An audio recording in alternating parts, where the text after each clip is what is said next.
Hello, everyone. For this week's micro training, I just wanted to take a minute and talk to you about questions. Some feedback that I've received from various teachers is I've had various teachers ask me for help with asking good questions. So what I've done is I've gone through and I've reviewed some of the old teacher manuals and some of the current teacher manuals to see what it teaches about questions. And I came across this quote from Elder Eyring, which I think is great. He said this: "To ask and to answer questions is at the heart of all learning and teaching." And those of you that have been teaching for any amount of time, you know how important a question is. Really good questions generate great discussion. They can lead to great learning. They can lead to spiritual experiences. And really bad questions can lead to none of those outcomes. So asking effective questions is one of the most important skills a teacher can develop. So what I'd like to do over the next few weeks, there are 4 major types of questions, is to just break them down and just briefly discuss each of the 4 types of questions. So the first type of question is really simple. It's just questions that invite students to search for information. So these are the questions that come before reading the scripture.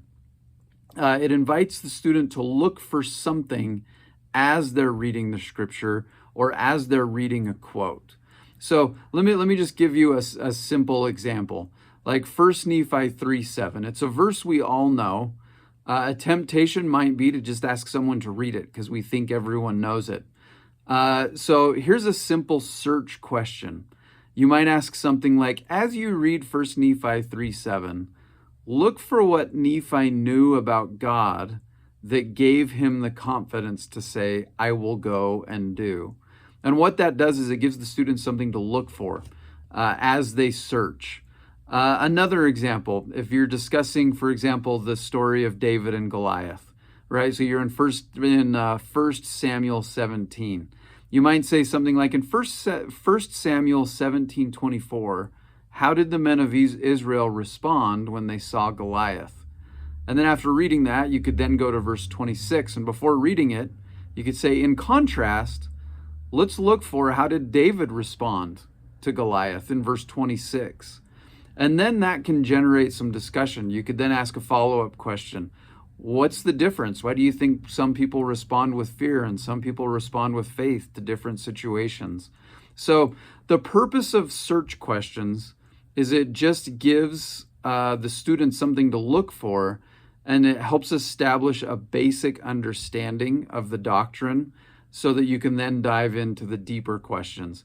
A simple rule of thumb is don't ever ask someone to read something without giving them something to look for as they're reading those verses or as they're reading those quotes. I know it's just a simple thing, and I'm sure a lot of you are already doing this, but it just opens up opportunities, it engages the students more, and it invites them to search as they're reading the scriptures. It's more powerful than just saying, would someone read this? And then, well, what did you learn from it? Right? It gives them something to look for. So it's a simple, but it can be a very powerful tool. So hopefully this helps, and thank you for all you do.